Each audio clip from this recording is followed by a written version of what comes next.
Welcome back to Nothing But Nets. Nets are coming off a 97-89 victory over the Charlotte Hornets. Yes, 97-89. The game was played circa 2004. The Nets scored 36 points in the second half, shot 39% from the field, and won. John, this isn't good basketball. Don't deceive yourself, but the Nets have won 5 of 6. What did you make of yesterday's game and the overall success they've had the last couple of weeks? I think the Hornets need a whole new roster. I don't see that doing anything in the short or long term. I mean, when you have grandfather Taj Gibson out there at center, you know that no matter how bad the Nets play, they're probably going to get enough to beat a team like that. So I'm not adding too much into it. At the end of the day, I call this the junkyard squad. And again, Coach Jordy has been the X factor all season. He's got C minus parts playing to a different level for him, and they're just rocking and rolling and scrapping by a lot of gritty wins. I mean, they put in the work. I can say that they are putting in the work. It's just, does this make sense for our timeline and our own draft pick? It does not at all. Now we're actually contemplating this team potentially being in a playing spot when that wasn't even supposed to be part of any plan whatsoever. So it's a crapshoot. It's a maze. And I hope once we get through this maze, there's something to look at, because I'm just not feeling high about getting top 3 unless Sean Marks knows this system is rigged in his favor, because that's the only way to justify not tanking effectively. So it's your guess as good as mine where the end game is for this year for sure. I want to post the tankathon standings. The Nets inch closer to the wall. They're still sitting in the 6th spot, but Philly, Chicago, Portland, they're all right on the Nets' tail right now for that 6th spot. Like the Nets could be the 9th seed within a week or two, right? That, like, you know what I'm saying? Well, the 9th spot in a week from now, right? Like they're only a couple of games better than Portland, Chicago, Philly, which would put them into the play-in. If they could pass Chicago, they would be in the play-in. They're 2.5 games out of that. John, the team's not good. Again, they shot 39%. They scored 36 points in the second half. They didn't score a field goal. They didn't score a point in the final 5 minutes of the game. Is that what it was yesterday? 5.5 minutes or so? Yeah, something They're like not that. good. How are they winning these games? I mean, you got to look at the pieces that are literally fighting for their lives. Keon Johnson, a guy who we didn't think was going to do much this year, he's been giving you 20-plus point efforts against the games the Nets are winning. Like, he's literally doing everything he can do out there. And it's almost like you're the boss, and he's that one employee that works hard on everybody, but you know you have a package lined up for a different employee to give that promotion to. So at the end of the day, Keon Johnson is trying his hardest to earn a spot on this team where long-term wise, it doesn't make sense for us because he's not a starter or a backup or long-term plans. But to all these guys, to Jordy's point, all your past records are out the window. He's really saying, play for me right now, play your best, and play with a competitive mindset. And all these guys are buying into his system. I mean, without Coach Jordy, I think the tank would have been perfect this year. And there's no shame on Jordy's part, but he has really effectively gone against the tanking philosophy and is literally saying, if it's a win, it's a win. If it's a loss, it's a loss. But does it benefit our team? No, it doesn't. I mean, having D'Lo on this team, well, he's having a good night or a bad night, he's still a veteran that is being effective as a playmaker and getting everybody open. So at the end of the day, the vets this season have played a large role in us winning games that probably don't benefit a long-term outcome, especially if you want to be in the top 5 in the draft. Well, I want to get you mentioned D'Lo, and I wanted to get into D'Lo. D'Lo was terrible again offensively yesterday. I want to get into some of his struggles. Is the box score? Here it is. D'Lo was 1 for 7 from 3 and 4 for 12 from the field, or something like that. Yeah, 4 for 12 from the field, 1 for 7 from 3, 11 points. He's not been good. 3 turnovers, 4 assists. That's not a great ratio. He's not playing particularly well. Like, let's talk about his struggles. They don't matter because the Nets are still somehow winning. But I can't credit these. Yes, he does create offense for others. Yes, he does belong in the NBA rotation. But he's playing really poorly. He's a scorer, and he's scoring the ball inefficiently, and he's not shooting well.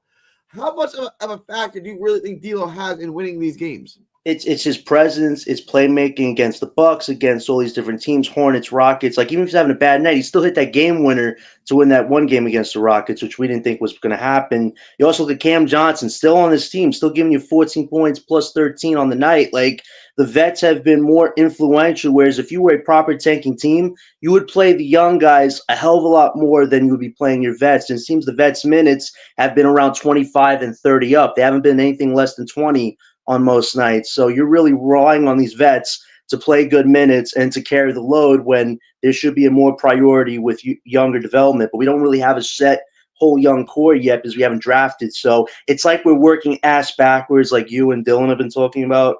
And it just doesn't make sense. And last night, Claxton had a great night. When you beat up a grand fall at Tops Gishon, of course, you can have 16 points. And Dayron was tremendous. He was a plus 16. Dayron looked like a grown man out there over a set of Lego toys. That's how small the Hornets looked. They had no defense last night. So the Nets were just taking advantage of a bad team, and that team is tanking effectively. I mean, LaMelo, he hurt his ankle. He can't stay on the court long term. So the Hornets are doing what you're supposed to be doing when you're not a winning team, which is losing as much as possible. Whereas we are now, we're tempting fate. I keep using that phrase. We are tempting fate by winning as many games as possible, where you could go from a top 5 if you were a bottom team to now you could be a top 9 or 10 potentially picking in the draft, which it doesn't benefit us. If you had a shot at getting top 5 with your own pick, why not do everything in your power to get it? But Jordy seems to have this autonomy where he's in control of what happens, and the ownership is just sitting back with their arms folded, which I can't understand or respect for that matter. I want to address Lou's comment. Honestly, D'Lo has been good in terms of being able to set guys up and having it look like a competent offense. I agree. But he makes the offense look like an NBA offense. But I'm going to push back 2 ways against that. They can't score 100 points a game. So the offense isn't good. It's horrible. It's putrid. It's maybe the worst in the NBA. That's one. And 2 is they don't really have other guys that can score. And this is evident that they shoot under 40% every night. Yesterday they won. They shot under 40%. They had 39-23 shooting splits. If you have 39-23 shooting splits, you should probably lose by 20. They won the game, right? It's not like D'Lo can't score, like Jason Kidd at the end of his career with the Knicks. He can't score anymore, but everyone else around him can. There's no one around him that can score, right? Like, look, this is what I want to talk about D'Lo. We're going to get – I want to spend some time on D'Lo because it's like one of my favorite players. Hang on, here he is. Here's the game log. 4 of 12, 5 of 15, 2 of 7, 3 of 15, 6 of 14, 3 of 8, 4 and 11. It's not good. He's shooting – his shooting splits with the Nets since he got here are 37-32. But they're winning games. Like, I get it. He makes the offense look like an NBA offense. But it's still not producing like an NBA offense. Right. So you know what? Go ahead. You know what it is, Gary? It's really the defensive program that George established that has been the real calling card. If you think about it, I read a stat to you a few streams ago where they had the 11th best defense in the league. And, some of these teams are not taking us as seriously. They're resting a lot of their talent or managing injuries. And it's like this team doesn't care. Defensively, they're given a fight every night. And that is what has allowed them to scrap by, get extra possessions and all that. You look at the Zaire Williams, Claxton, I'll give him some credit, Keon Johnson, Watford, Wilson, Uman, Sharp, Martin, and Beekman. They're all giving you some type of defensive effort, and that has been the biggest change. It's not even the offense. If we look at the offensive stats, Gary, they're not that good at all. We could all agree on that. But defensively, that is what Jordy has used to produce an offensive identity somewhat. I'm not even going to call it an offensive identity, but their defensive program is what is carrying them through this. So Jordy, who came into the league as a defensive coach, is really utilizing his strengths. And my gosh, are they impactful? But at the same time, they're potentially screwing you out of a top 5 pick. Look, let's. I want to get to Dayron Sharp and Nick Claxton, but let's transition real quick because you mentioned a top 5 pick. I don't know. Look, they're not going to finish with a bottom 5 record. They're winning too many games. I think they're going to make the play. Like if you put a gun in my head and said, even money, make a bet, they make the play or they don't. I would bet they make the play at this point. I'm being serious. The tank's not tanking, guys. Like you can call me crazy because I'm not rooting for this. I've been, a member of the tank squad, not like John or Dylan, but or LB, but I'm like, yeah, tanking's probably the best option here. So I'm not supporting this. I'm just letting you know the way that it's going with Chicago tanking, with Atlanta tanking. I think the Nets are going to get in. I really do. I know it sounds crazy, but they got 19 wins already. They won 5 out of 6. They're playing hard when no one else is. So I think the idea of a top 5 pick should kind of be thrown out for now. And this is why I wanted Dylan on today, because I wanted to hear him go off on Sean Marks. Unless there is some kind of rigging in the NBA lottery, which is possible. So my question to you is that possible? Should we just try to win games knowing that the NBA is going to give us a top 3 or 4 or 5 pick anyway because we play in a big market and Charlotte doesn't and New Orleans doesn't and these other teams don't? Should we just say, hey, let's just try to win games because the NBA is going to hook us up anyway? That's the toughest question everybody wants to know the answer to. And at the end of the day, I can't go by rigging systems. Yes, we are the 4th richest market. Got to give the organization that much. You went from one of the bottom ones when you used to be in Jersey. Now you're one of the top organizations in the NBA. So economically, the Nets are doing fine. But as far as the talent goes, that is our biggest issue currently. And at the end of the day, a top 5 pick could really change your future for the better. But at the same time, we're now tempting fate, winning as many games. Now, could Adam Silver look at it and say, hey, you know what? Ace Harper, right in the backyard of Brooklyn, one of them to be the first lottery pick in Brooklyn Nets history. That is a great storyline. It literally writes itself. Or somehow through craziness, Cooper Flag becomes our number 1 pick. You know, it could happen, but at the end of the day, you can't go by rigged systems, especially when the Nets haven't even won a title yet. We haven't even made a Eastern Conference Finals or Finals since we've come to Brooklyn. So you can't say this is a rigged system when the Nets essentially haven't done anything significant in the NBA. Economically, we're there, but talent-wise, we still have a ways to go. So I'm not going to go by a rigged system, but to Gary's point, you should start looking at your alternatives outside of top 5. You know, if we get 6 through 10, there's still some interesting options. VJ Edgecombe, Jeremiah Fierce, Trey Johnson, Common Maluak, Derek Queen. There's only 5 or 6 guys in that middle bracket that are building block prospects. I'm not going to say franchise changing, but they're building block prospects that could potentially break out on their own. So they're all alternatives, but it's like you took away your chance to get the main course by winning all these games. So, yeah, it could be a rigged system, but I'm just going to go by the results now as they are, and wherever we get. We could have changed our fate for the better by putting ourselves in the best position, but the organization put their hands behind their backs and said, let the dice roll where they may, like Red Gambling Casino. So let's see if the gamble paid off or not. Let me ask you this question, though, right? If Jacques Vaughn was still here and they had the same lineup, the same roster, how many games do they have won right now? If Jordy wasn't here, if Jacques Vaughn was still coaching this team, where would they be? 10. Less than 10. That's what I'm saying. Like, and I'm not blaming Jordy. Jordy's job is to win games, okay? Jordy said, first of all, when Jordy was hired, they still had Bridges, and they were looking to get an all-star to pair with Bridges. That's how different things were. Then the Knicks trade came in, and it changed our plans, right, for Bridges. So we traded Bridges, and now we're in full tank mode. Jordy wasn't hired to tank. They were trying to win. Right? They didn't have their picks. And Jordy's not going to lose games. It's not who he is. So I don't blame Jordy for this. But if there's anyone who has stopped us from tanking, it's Jordy. And I'm not saying that in a bad way. He's trying to win games. But this team is so bad. Like, me and John both agree. If Jacques Vaughn was here, this team has less than 10 wins. That means off the bat, Jordy Fernandez is worth 10 wins. That's a good thing, isn't it, John?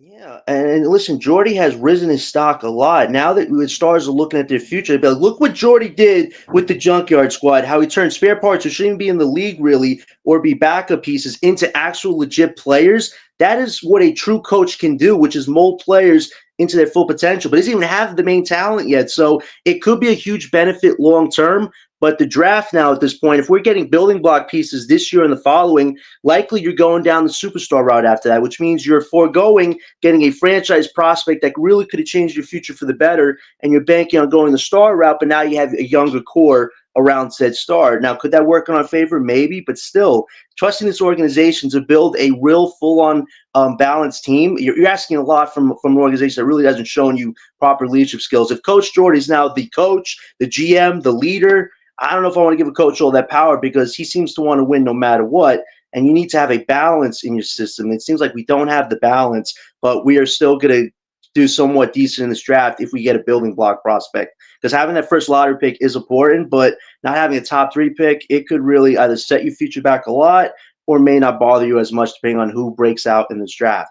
But it's still a gamble nonetheless that the organization just sat by and did nothing at this trade deadline of significance. I want to adjust a couple of these comments in the chat here. I agree with Gary. NBA is rigged. The reason why I'm not worried, we will get a top 3 pick. I mean, is this where we are? We just hope look, I think we're going to get a top 3 pick. NBA ratings are in the toilet. You've seen Luka go to a major market. We could talk about that, right? I do believe the Nets are getting a top 3 pick no matter where they finish. They're not making the playoffs. I think they'll make the play-in, but I think they're going to lose the first game of the play-in by 30 points, right? That's what I think. So they're going to finish in the 12 spot or something, 11 spot, something like that. They put them in the top 3, right? Like, people are going to raise an eyebrow, but the entire point of the lottery, right? No other sport does this. Like in football, if you finish with the worst record, you pick one. In basketball, we have a lottery so we can rig it. Like, can we be real? That's why we have the lottery. So you don't get to see it, right? Like, we're going to tell you where the balls landed. The entire point of the lottery was to rig it. The first ever lottery they had was rigged so the Knicks got Patrick Ewing. Why all of a sudden it was rigged last year? We all know it was rigged last year when 2 years ago when San Antonio got Wemby. We all know this. Like, why are we pretending like it doesn't happen? So, like, is that our best bet? It's just hope that the NBA wants to hook us up. Is that what we're doing? Is that the plan? That's the only way to justify Sean Marks not doing a damn thing. I mean, if you're trading Dennis and Doe and you're telling me you trade that potato chips and D'Lo jerseys, that is the best you can do, you must know you're getting a top pick because you could have traded Johnson, could have traded Claxton, Day'Ron could have been traded for a second pick. Like, you could have moved half this roster right now if you wanted to. But what Marks has done is now create extra leverage because now if the Lakers, they need a center this summer, you can now trade Claxton to get kind of what you want. The Spurs and OKC still might have an interest in Johnson. So there's still a chance to right the ship here this summer. This is the most important summer in Brooklyn Nets history. And if we get a top 3 pick, Ace or Harper as your first lottery pick, given they're in Rutgers, that's not only huge for the NBA ratings, it's huge for our historical significance as an organization. It gives you that first legit building block piece to go into 2026 and get another one, and then the sky's the limit. But I can't bank on a rigged system because at the end of the day, we haven't won a title yet for the NBA. We haven't been to a finals yet. Like, we're banking on our financial equity to get us a top pick. That's really what it comes down to. It doesn't come to who's on the team right now. It comes down to does the NBA see us as a market that could go from 4 to potentially top 3 one day if they give us a top pick? Maybe, but you guys see how it plays out. And what Sean Marks has done is put a blindfold over everybody's head, including his own, to see that we hopefully land up with a top pick, which is one of the largest gambles. This is probably the largest gamble I've seen an NBA organization take by not tanking the right way. Call it what it is. I want to put this in perspective for you guys so you guys understand what I'm talking about, okay? I'm just comparing the teams that played last night. We can compare Salt Lake City and other markets too. How big is the Charlotte TV market? 1.3 million television households. 1.3 million. Okay. Wow. Now, you want to compare that to New York? What do you think New York is, John? How many televisions do you think are in the New York city? A million plus. No, a million in Charlotte. How many do you think in New York? 10 plus million. 22 million consumers and over 72 million screens. 72 million compared to 1.5. This is 22 million screens, total screens. Like, people have 4 screens. 22 million compared to 1 million. Which one do you think is more profitable for the NBA? This is a business at the end of the day. Would you rather have 22 million customers, possible customers, or 1.3 million possible customers? You want the one that's doubled or tripled, which is us. So, yeah, it makes a lot of sense what you're saying, Gary, and it should work in our favor. But still, by not tanking, banking on top 3, it's a lot to ask. And at the end of the day, the only way we're getting this top pick is because of our financial equity. Like Gary says, it's an economic business. The NBA knows the ratings are down since they moved a lot of things to a streaming platform. So if we get the top pick, it's part because we kind of earned it because we are a financial success in the future. But at the same time, we're trusting this organization to build a top team when they're just banking on a rigged system. That still doesn't give me confidence that Sean and Joe can build a legitimate team. It means you got lucky pandering to the NBA because you financially were succeeding at the lack of what this team, could have been if they kept the big 3 intact. So you still need the talent at the end of the day. Yes, financially we're there, but we are talent-wise a ways away. So getting a top 3 pick would be great for us. It's just, can it actually happen? If it does, the sky's the limit for Brooklyn. I will be celebrating that if it happens. But like you said, Gary, it can't go that way either. We have to look at our options outside of top three if it doesn't work out in our favor at the same time. How big is the New York City market? Brooklyn in and of itself, just taking the rest of the TV market away, just Brooklyn itself is the fourth largest city in the country. If it was its own city, it would be New York City 1, LA 2, Chicago 3, Brooklyn 4. That is one borough of New York City, and it's the fourth largest market by itself. If the Knicks and the Nets are both good, that's good for the NBA, right? Just that huge market tuning in to watch basketball every day helps the ratings. The Lakers being good helps the ratings. The Bulls being good helps the ratings. They need these teams to be good, or at least be of interest. To be, I want to watch them. Like San Antonio is not particularly good, but we want to watch San Antonio. Why? Because they have Wemby, right? If the Nets got that star, if they got Dylan or Ace, you kind of want to watch the Nets. And that's what the NBA needs right now when the ratings are down. So, this is like the perfect storm. Ratings are down. There's local kids from Jersey who are stars that can go to the Nets. They're going to – one of them is going to the Nets. I think it's Dylan Harper, but we'll see. I think the Nets are getting the third pick. I think the Nets are going to make the play-in with the 10 seed, lose the first play-in game, and then draft third overall and take Dylan Harper. That's my prediction. That would be not only wild, but if it does happen, it's great for us. And if you get Cooper, we're going to get TV games next year. Like, you might get 10 or 12 plus TV games. That's huge for Brooklyn. Anytime you're on ESPN. It's also huge for the NBA because there's more people in New York that are going to tune into that game. Right. Like, I want that to happen. I want us to get a top 3 pick. It's just the gamble we're taking is so epic. But if it works out in our favor, you know what? Shout out to Jordy. Great building season. Now we can get a real legit prospect built from the ground up, and we'll be there in a few years. And stars still want to come to Brooklyn. I'm happy that a star will come to Brooklyn again, but we need an actual core and a depth of a roster. Those are the two things we are missing from being a legit championship teams. We can't just rely on old aging stars to be the end-all be-all for this team in Brooklyn. If we get out of that mindset and draft some good prospects and get a core or like a solid depth of a bench, sky's the limit for this team, but we still have to get those building blocks done. So if this works out in our favor, Brooklyn's going to be in a great place. But still, this is the gamble of the century that Sean Marks is taking right now. It really is. It's really unnecessary too. It's all completely unnecessary. I want to address Lou's comment here. I love getting our picks back, but I wish we didn't. Would we have been better off just keeping Phoenix's pick and not getting our picks back? John? 100 million%.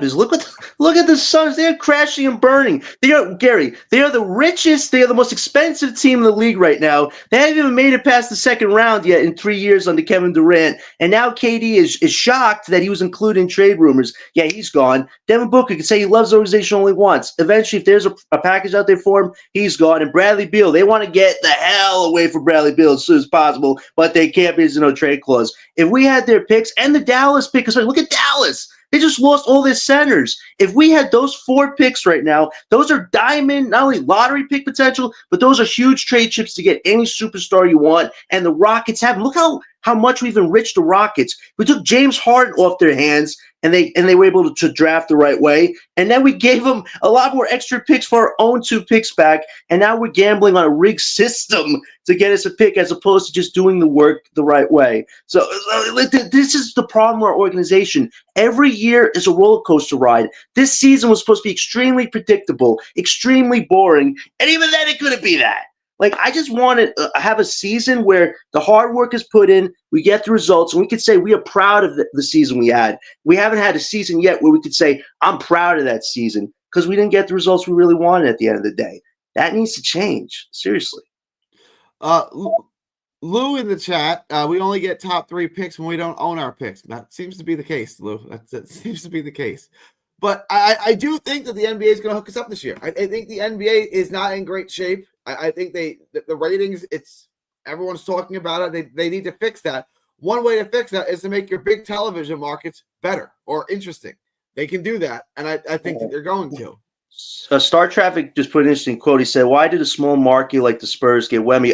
Because they were a dynasty once upon a time. 5 championships over Greg Popovich. They actually had equity there. and that the fact they've won titles before. So of course they got Wemby. That's why for Brooklyn, we're relying on economic equity. We don't have a resume like the Spurs to go get a Wemby. We're banking on financial capital to get us a top pick, which is a gamble in itself, but it might work out. Like Gary said, it's a business. So if we're on that side of the game, that's how you could have the system work in your favor. But do I think that that's the most organic way to go about it? No, but if it gets you top pick, you have to live with it, and I'll live with it if it gets us a top pick at that point.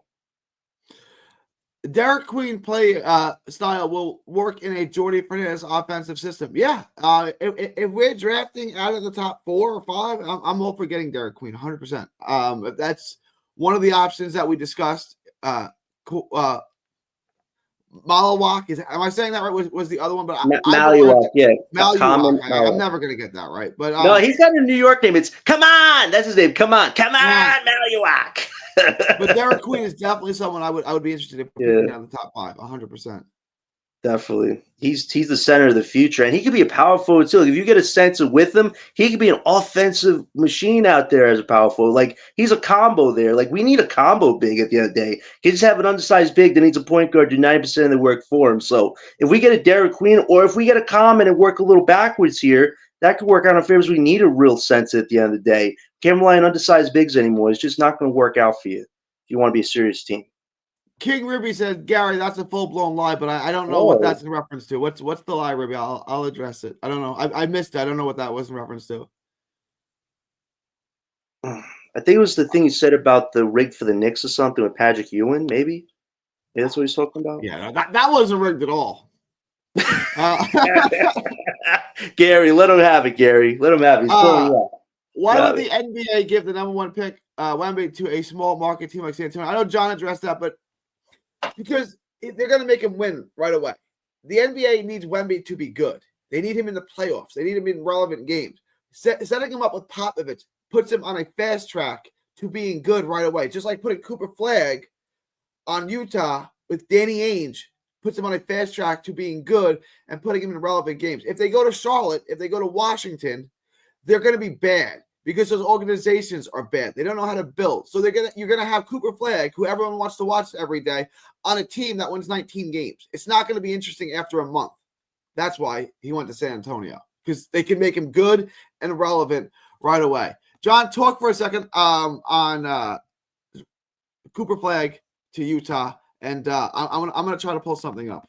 All right, yeah. Listen, Utah. I got to give Danny Ainge a lot of credit. Everybody calls this guy the draft merchant of Utah, and he really is. And he did an excellent job this year. He managed to collect a whole bunch of assets without having to give up much. He's got Lauri Markkanen, which is kind of, I guess, your second or third star. Now you wait to get the big fish, which is Cooper Flagg. So Danny Ainge has positioned his team very well to get that first round draft pick selection. And look at the hole they got for Rudy Gobert, which is paying dividends. Rudy has not been that great on Minnesota, especially in the playoffs. Now they're stuck with him, and he collected a haul of assets for him. So Danny Ainge has positioned Utah very well over the last few years to only get a top prospect, but to be an eventual contending team. And I wish we had a GM with that type of mindset. I mean, look what the Wizards did at the trade deadline. They combined 4 second-round picks and Jared Butler, a guy who's playing at the back end of their bench, into a first-round draft pick from Philly. Like, how, like Sean Marks can't even be like can't show you ingenuity as a GM. Like, be creative. Doesn't have to even be players. Swap picks for picks. Like, just do something at the deadline.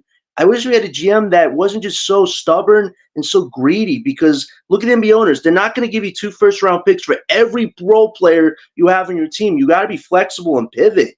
Like, Danny Ainge has done a masterful job of positioning himself to get the first-round draft pick selection this year. And if he gets it, I definitely will say he put in the work to earn it. That's for sure. I'm trying to find the 1985 NBA lottery, the full thing. You can see that the Knicks card is bent. Apparently, it was frozen too. It was so obvious which card was the Knicks. At one point, David Stern picks it up and puts it back in and pulls another one out. Right? Like, it was clearly rigged. You can pretend that it was, but why? It got you Patrick Ewing. You're a Knicks fan, Ruby. Just be happy. Like, the lottery is rigged, and the Nets get Dylan or Ace. Great, I love it. I don't care. Like, fine. Someone's got to get it. The entire point of the lottery is to rig it. That's the entire point, so that you can send the stars where you want to send them. Why can't we just admit that? Like, Why else have a lottery if not to rig it? Like why would we have this thing? Ribby talking about the Knicks being the second richest market. Oh, Ribby, what happened this past weekend in the snowstorm? Didn't your Knicks get crushed by Boston? And they didn't even have Drew Holiday or Kristaps Porzingis. You want me to mention that team? Bro, Mikal Bridges looked like a child out there. They literally had this thing on Twitter where it was Mikal Bridges in a McDonald's outfit. I'm like, McDonald's is not getting 6 first-round draft picks from Mikal to work at McDonald's. Like, come on, Ribby. Stop the BS, man. That team is owned by Jalen Brunson and his father, who's the richest assistant coach in the NBA. Come on, they control that team, and they wanted they're willing to give away 6 first-round picks for a role player. Ribby, I wouldn't be bragging about that, buddy, because that's going to hurt very soon in the future, given what they just did against Boston. They got crushed. Come on, man. Nate is a big fan of Derek Queen. Nate would like to see Derek Queen end up here. I'm with it too, Nate. I'm with it too. I wanted to get into yesterday's game a little more. I do this every day, and I'm going to continue to do it. And it's not as bad as it usually is, but it still makes my point. And I'm going to do this every game, no matter what the outcome is. Nick Claxton, 24 minutes, +2. So he wasn't in the minus, but he's +2. Day'Ron Sharpe played 19 minutes. What do you think he was? You talking about Day'Ron? Yeah, what was his plus minus? Nick Claxton was +2. He was a +16. Yeah. Again, Day'Ron Sharpe outplays Nick Claxton. The Nets are way better with Day'Ron Sharpe on the court than Nick Claxton. I do this every single game, guys. And so I've been doing this 10, 12 games now. Only once has Nick Claxton had a better plus minus than Day'Ron Sharpe. One time. That's it. In the 10, 12 games I've been doing this. I'm not here to hate on Nick Claxton. But if we can move him. The Nets are better without him, as I keep showing. And I think we have a real chance to move him this offseason to the Lakers. And we shouldn't be greedy. We shouldn't try to get 2 first-rounders. We should just try to get that salary, which is a killer, off the books. And I think you can do that to the Lakers. But you have to do this offseason, because if he has another bad season next year, he's going to lose all of his value. You have to move him now. Right, most definitely, Gary. And you just saw Luke and LeBron. They were great last night against a horrible team, but still, if Jackson Hayes is your center right now, yikes. Putting that guy up against the best bigs in the playoffs is not going to work out in their favor. They need a real athletic, big, and Claxton's a little undersized, but he can give you the defensive things that they need right now, and he fits the Hollywood lifestyle. So if you could trade Claxton for 2 seconds, Rui and Gabe Vincent, do it. We have the cap space flexibility. That is what you win out of the deal, cap space flexibility. And this draft looks very promising with bigs. You have Derek Queen, Common Maliwag, Thomas Sorber. This is a guy you all should look into. Thomas Sorber is definitely somebody that's on the rise in this draft. He could be great for Brooklyn. So there are a lot of decent bigs in this draft. Get one of them. You trade Claxton away, re-sign Day'Ron, and we can reset our whole center position. We need to do that. Claxton's our current center is not going to win us a championship, guys. He just is not. He is not there offensively. He hasn't evolved offensively, and he needs a point guard to do 90% of his work. I would really want to try to get it big in this draft. So if we could get it done with the Lakers this year, we are in a great position going forward. But Marks needs to make the move. I wanted to address this. Day'Ron Sharpe, 19 minutes, 14 points, 9 rebounds, 7 offensive rebounds in 19 minutes. I thought Day'Ron, I understand it's Charlotte, and I understand a lot of that was with Taj Gibson. But Day'Ron Sharpe was really, really good yesterday, wasn't he? He was phenomenal, and he looked like a grown man over a set of Lego toys. That's how small the Hornets looked. There was no defensive pressure whatsoever. I saw Day'Ron get every rebound he could get his hands on. The Butterfingers mantra was over for Day'Ron last night because he was just on the attack from the jump in that first quarter. I think he had 9 points in 9 minutes. Like Day'Ron had shown you, when he's very focused on the court, nobody can take the ball out of his hands, especially when he's getting an offensive or defensive rebound. So if you could get rid of Claxton, re-sign Day'Ron on the cheap, and draft a center of the future, it's a win-win-win. It's not that hard. I mean, this is easy to fix for us. But if we keep Claxton past this summer, we are going to reap his contract and have to attach assets to get off him, and that is not good business. Sean Marks shouldn't be at the gym at that point if he lets that happen. Get out from under this while you can this summer and position ourselves for the future. Day'Ron has shown you he can be reliable as a backup. And if you get a center of the future, we're in a greater position than we are right now. I mean, you beat up the Hornets. Congrats, Clash. You beat up a grandfather Taj Gibson, but that doesn't show me that you can beat the best bigs in the NBA right now. Day'Ron can't stay healthy. He can't be a starter. Look, I understand, and we're going to pay Day'Ron somewhere between $8 and $12 million a year. That's backup center money. We're not paying him to be the starter. It's not like we're paying him $25 million a year like Claxton. We're paying him a third of that or half of that. So we're paying him like a backup. When he plays, if he can give you starter production, that's great. But like we could draft Maluak, we could draft Derek Queen, and then he is organically our backup center. I'm not saying Day'Ron Sharpe is a long-term answer as your starting center. I'm saying he deserves to be in an NBA rotation. He has an NBA skill set. And you only have to pay him like a backup. We don't have to pay him like a starter. He's not going to get $25 million in the offseason. So what's the issue? Financially, it makes us better. And Ribby, I'm just keeping it 100. At the end of the day, Claxton is not the center of the future for us, and your Knicks team is going to get crushed in the first round. We all know this. Like at the end of the day, we have to build for our future, and this summer is very important for Brooklyn. Not only who you draft, it's who you move off this team. And if we could trade Johnson on draft night just to move up the board, that's how you get the best value out of Johnson. It's not only assets you get back for Johnson, it's how can I move up the draft and get an actual prospect of the future. Johnson and Claxton are not our future. For everybody who says, oh, you could have Claxton at 30 and Johnson at 33 winning a title with us, how? At the end of the day, if you're rebuilding, you need a young core, not guys that are near the mid-end of eventually going down in their efficiency. And Claxton needs a point guard, and Johnson needs an actual all-star team around them. But you keep these guys under contract, and they get injured as they get older, we're just going to look like clowns. Like, we can't let that happen. So find a way to rectify this summer, Sean Marks, and we'll be great as far as rebuild goes. But time is of the essence. The next thing I want to get into, and I wish Dylan was here for this because I know Dylan's a big fan of this, is Killian Hayes. Killian Hayes, just 11 points yesterday, but 8 assists. But before that, 25, 26, 25, 20, 25 points. You can see the assist numbers, 11, 6, 18, 8, 8. I mean, he's basically 25 and 8 per game in the G League, which is what you want to see. He's absolutely dominating the G League. We have the roster spot. Is it just time to bring Killian Hayes up? It should have been time to do it 2-3 months ago, but for some reason, Sean Marks thinks keeping vets on this team is productive when it's not. Listen, Hayes has been great. We have the spot now, John. We have the spot now. Ben Simmons is gone. Is it time to bring up Hayes? It's time to bring him up, and it's time to get Bogdanovich out of here. I don't even know why this guy's still on the team. Buy him out before March. Let's get it over with. Let's get Killian up. Because the longer we wait to buy out Bogdanovich, that's less time for Killian to come up and develop and show what he could bring to this team as far as rebuild goes. But Marks wants to wait to the last minute again and again. Like, if we wait till March 1st to buy out Bogdanovich, it's like you could have bought Killian Hayes 2 extra weeks to grow his game, but you didn't. Like, it's just frustrating that we're supposed to be developing young guys, but we still have the vets on this team just to take up roster space. Like, how is that helping our future? It doesn't make any sense. So, yeah, call him up at this point. I'm not the biggest Killian Hayes fan. I think his absolute upside is backup point guard. You know, that's why I wanted Amari Bailey. I think Amari Bailey had more upside. They traded Amari Bailey for Drew Timme. Maybe Drew Timme is a guy that we can bring up if we cut Bogdanovich too. That's the other guy that I would say that we're looking at. We could use another big, of course.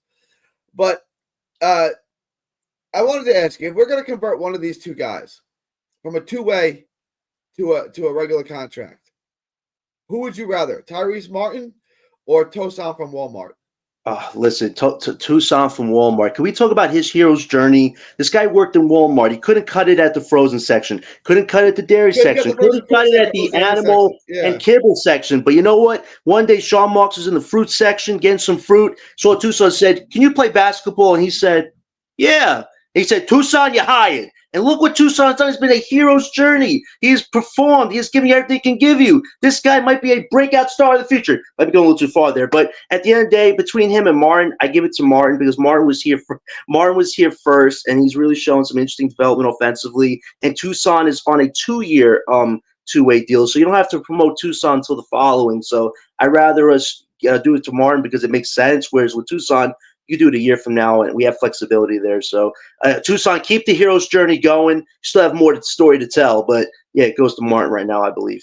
I agree. I give it to Martin too. Martin was one of the guys that I looked at and said, "Hey, this guy actually belongs in the NBA rotation." I think I'm not saying he's a starter, but I'm saying if you have a 9-man rotation and there are 30 teams in the NBA, Tyrese Martin deserves to be in an NBA rotation. I kind of feel that way about Tosan from Walmart too. I think Tosan. I look at his game and I was like, "Oh, this guy sucks." But you watch him and he produces and he rebounds and he defends. Again, not a guy you're going to start and play 35 minutes a game. But can this guy get 15 minutes a game on a decent team on an NBA rotation? I kind of think he can. Like Yeah, he's been a pleasant surprise to say the least. yeah, he's definitely been a. How did we start this? Tosan from Walmart. John, address Nate. How did that start? Listen, this is the great thing about I putting remember great just minds saying together. This is the fun thing from about putting where. great Go minds ahead. together. This is the fun thing about putting creative minds together. You come up with great content. Tucson from Walmart is literally a hero story we have started, and it's not stopping anytime soon. So if he gets promoted next year, this story was started up here in the Nothing But Nets BK podcast. That's your answer right there, Nate. But listen, Tucson has shown you some things. He's working hard. He's fine for his NBA life. So why not give him a organic hero story? And Walmart is a great storyline for him. So it's working in his favor, and it's giving him recognition. Everybody was like, I can't pronounce this guy's last name. Like so many people have mispronounced it. So it was like, forget the last name. It's Tucson from Walmart. It works. It works. So there's your answer. Yeah, his name is Tucson. They found it working out Walmart. They gave him an NBA 2-way contract, and he's kind of planned out. So maybe we should do more recruiting. Maybe less time at Rutgers, Sean Marks, and more time at Walmart. Maybe we can find a point guard at Walmart. Walmart, Target, Tosan Shake brings the Shack. energy. He does. Yeah, he But does. you can But agree with me that you look at Tosan and he looks like an NBA rotational guy. Like he looks like he belongs in an NBA rotation. he could be, but I'm not going to say he's going to be a great backup. He could be a third string potentially, but he's definitely working hard for his minutes. And Coach Jordy is rewarding him with time on the court, and he's just a plug and play type guy. So yeah, he's definitely working hard. It's just Martin was here before him, and he's going to get the upgrade. But if Tucson's with us going to next year, he has a shot of getting a contract if he can replicate what he's doing right now through a full season. So he's on the right track. It's just if he's going to be here or not. Like we have a lot of rosters just go to the summer. 3/4 of this roster will not be here maybe next year or 2 years at most. So there's a lot of roster moves that are going to happen this summer for sure. Gerard wants to know, hasn't Tucson got a degree from Princeton? Yeah, but the economy's rough. Walmart was the only thing they could get. I mean, the man's got to eat. He's got to work, right? So he had to go take a job at the frozen food section at Walmart. Yeah. That didn't work out for him. Oh man. Good All old right. Tucson. So back to that, we both agree that Tyrese Martin should get the 2-way. Should get the standard contract, and Killian Hayes should probably get the call up. I wanted to switch this back to the tank, and the Nets are now they surpassed their win total, their projected win total from Vegas. They're 19-34. Is the tank off, John? Are we done with the tank? Are we calling off the tank? I'm not even calling it a tank. If it's a rigged system, that means he probably just let Jordy do what he wants because he feels he can get a top pick. But I'm not going to go by rigged system. I'm going to go by the work that's been done, and nothing can be stopped. It's pretty much set in stone where the Nets are going to probably end up. Well, as top 3 or top 6, they've given themselves multiple options by going this route. So it really, you just let the results go where they lie. If the Nets win close to 30 games, I don't know if that's going to get you top 3, but if it's rigged, it really don't matter at this point. So I guess it's just let Jordy run as the point and let him run this team the way he sees fit, and we just have to deliver results at this point. You add to the trade deadline to kind of reorganize this roster the way you want to, and this is the roster you got. So if Cam Thomas comes back, there might be some legit scary conversation about this Nets team making the play, because if Thomas is healthy and he's in a contract year, the kid's going to want to score 40 points a game now to catch up for missing all that time. So if you have a Thomas, Johnson, and Claxton on the team, that's like a micro 3. I'm not going to call it a big or mini 3. It's a micro 3. And that might be enough to skate by the Bulls and 76ers, who are either tanking or going through injury crisis right now. So it's scary feeling to see the Nets potentially in the play-in, but this is the route. Jordy feels that the Nets should go, and Sean and Joe don't seem to put up any snuff about it, unfortunately. This is what I wanted to look at. Okay, the Eastern Conference standings, top 10 seed get into the play-in. The Bulls had the 10 seed. They're 22-31. They're tanking. The 76ers desperately want to get into the top 6 so they can keep their pick and draft in the top 6. They're 20-32. After that, you have the Nets, 19-34. They're only 2.5 games out. They're not tanking. These two teams ahead of them are. So to getting into the top 3 is out. Like they're not passing any of these teams. It's too late. Like you know what I'm saying? Like the tank didn't tank this year. Yeah. Now it's just let's root for the play-in. Like I don't know where else to go with this because they're not going to finish with a bottom 3 or bottom 4 record. They're going to finish with the 10 seed. Like I really believe that unless Philly changes their mind and Philly says let's try to win, let's try to get into the play-in and make one last run and decide what we want to do.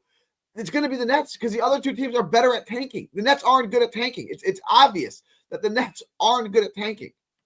It's crazy when you have your own first-round draft pick, but it just seems like Marks is stuck in that it don't matter who I draft. I could draft top 20, top 15, top 10. Oh, I don't need to draft top 3. And I hate that egotistical, narcissistic attitude Marks has where it's whoever he drafts is going to be great. There's no guarantee. At the end of the day, if you have guaranteed talent, that should be the ultimate goal to try to draft. But Marks has this ego about him where it's like it doesn't matter if I want to be right in Jordy being a great coach. Congrats, you're right about that. But still, if you don't get a top 3, if the system is not rigged in our favor, this was all worth nothing. And listen, the Junkyard Squad, it's going to be a nice mini story we look back on if we do get a top 3 pick. But the Junkyard Squad is not meant to be a sustainable team.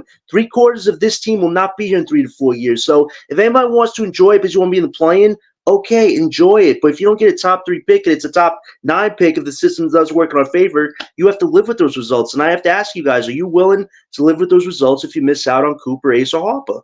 But if not, hey, shout out to Jordy. Great year coaching, but we have real work to do, which is construct a legit team. This currently is not a legit team that is going to be part of our future long term. And that's a huge problem. If we make the play-in, if we get the 10 seed and lose the first play-in game to Atlanta or Orlando or whatever that might be, is that a win or is that a loss? Is that a successful season or a failure of a season? Not getting a top 3 pick is the epic loss here. I mean, if they want to take good moral vibes out of it, culture. Listen, I like good vibes and culture when you have talent to win games because it's a lot easier to build something. Again, look at OKC. Every time they have a great winning game, you have Shea and the talent around him all being together for the interview with the throwing the towels on the interviewer. That's great culture right there because it's something no other team does, and they're a top #1 team. We don't have that. We don't have any of that. So if you guys want to live in the moment, okay, but I'd rather live towards the future when we actually have a legit team. And we're just banking now on a system working out in our favor when we don't have a title. We have financial equity. So will financial equity be more important towards getting a top pick? We'll see. I'm about running out of topics today, John. I want to pull up the next schedule real quick, kind of look at what we got going on. We got the All-Star break coming up. I wanted to, like they said, the Nets went over the win total. So this is all over their projected win total of 18.5. They hit 19. Let's take a look at the Nets schedule here and see what we got moving forward. We got one more game till the All-Star break. I said yesterday, if they beat Charlotte yesterday, then the tank is off and we have to try to just root for wins now. We got Philly, a tanking team, a very winnable game.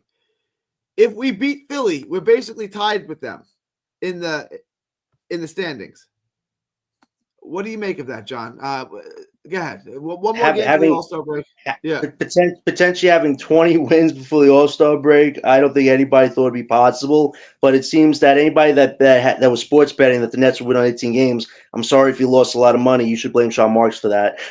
but yeah, it's wild to fathom being 20 games, especially when you have your own pick. Like this is something not a lot of tanking teams have done historically. So we are really banking on financial equity to get us a top 3 pick at this point because none of this makes sense. So if it works out in our favor, wow. But at the same time, this is one of the most massive gambles you could take as an organization. So it's a wild gamble. But if it works out in our favor, it definitely would be something crazy like that for sure. But yeah, it's have 20 wins. And here's another thing: Philly's playing tonight against Toronto. So if Embiid plays tonight, he's probably not playing tomorrow. So we'll have the Junkyard Squad potentially against Tyrese Maxey and Paul George if he plays or not. Like it just seems that no matter what, winning those 10 games early on has consequences because now the best teams we're facing are going to rest their best players to get towards playoffs. So you can't stop with some motion. You have to live with the results. And will these results get us a top pick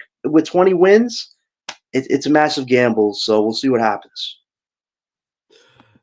It wasn't that long ago, 27th, January 27th, and that's for 14-33. They were just coming off the loss to Sacramento. Things looked really good for the tank. And then they had these 6 games, these past 6 games coming up. And me, you, and Dylan sat and said, well, how do you think they do? And they said, well, 2-4. They'd get one with Charlotte and one with Washington. The good news is they lost to Washington.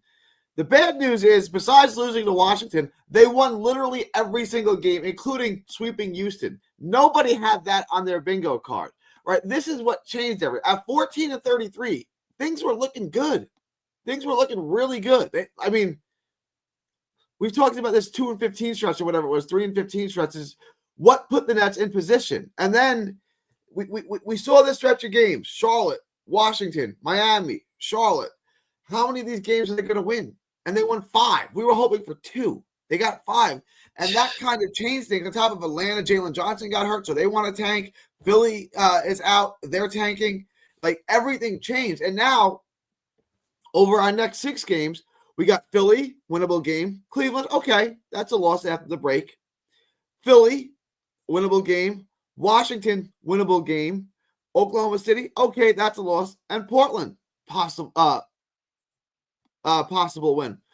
We could easily go 3-3 or 4-2 in our next 6. And at that point, we may be sitting in position for the play-in. So I'm just like, I guess I'm rooting for the play-in now. I don't know where to go with this anymore. Like, what's wild is there were many people saying, "Oh, Sean Marks was making up for those early games," and I was still very unsure because I'm like, we should have already been at bottom 3. We shouldn't be edging close top 4. And then how quickly he went back towards letting things fall where they may, and then we were winning all these games. Like it's crazy. All you do is commit for 1 year. This is the problem with having vets. And somebody said yesterday that with D'Lo so far, we're 6-8 as a team. Forget his stat numbers. Having vets on this team playing meaningful basketball is a problem. Like, we should have a lot of young guys on this team right now, or role players that don't really affect outcomes, and we still have guys on this team that are affecting outcomes. So you have to live with decisions you made, not doing anything at the trade deadline. So if we don't get a top 3 pick, this is all on Sean Marks and Joe Tsai. I'll take it out of Jordy because he's doing a great job, but it's on the owners they're just sitting by and banking on whoever we get. No. You failed because you didn't want to. You were so greedy in everything you wanted. Like, not every role player is worth 2 first-round picks. You got to be flexible. And we have an owner and a GM who are not that flexible. It's either all in or half in. There's no commitment from the front office on actual direction. So we're still in a roller coaster ride, and I'm about ready to get off said roller coaster ride because I don't feel great about our direction right now. But this could all change on May 12th when we officially find out who we're drafting in that 1 number slot. So we have until May 12th to figure this all out. And right now, it's just a roller coaster ride. Lou says, I'm scared of a play-in because all of the teams from 7 to 11 are beatable in the play-in. Oh, no. Yeah. What if the Nets get in? What if the Nets get the 8th seed? I'm being quite serious. We go play Cleveland, get swept in 4, lose by 30 points a game. I mean, get ourselves out of the lottery?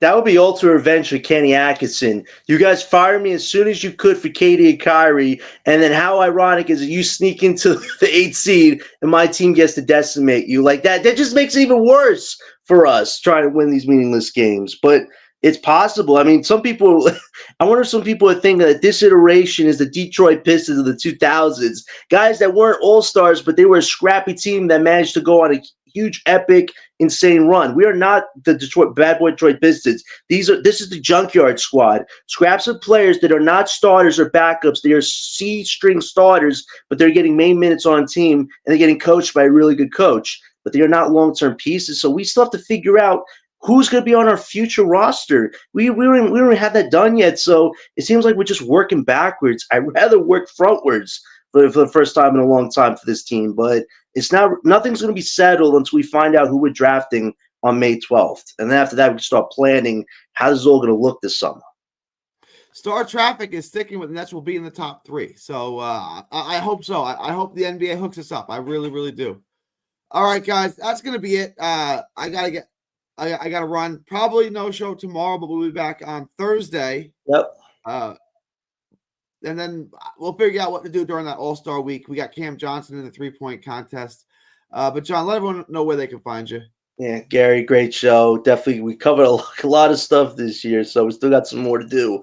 But if you ever want to talk basketball, find me on Twitter at OS91413John. Yeah, we got one more game to go. Wednesday, Thursday, we'll cover it, and maybe we'll do a little coverage of the 3-point contest or something, maybe like a mini stream like that. But after that, we're just going to relax, chill out, enjoy the break for a bit, and then we'll come back for this last stretch of the season. And towards the end of March is when these college prospects start playing a lot of serious basketball games, and we'll definitely maybe try to do a stream on that because I really want to find out who's going to be at the top of this draft after the top 3 prospects and who's going to break out, and we'll see where we fall with all that. But yeah, great stream and still a lot more left to go.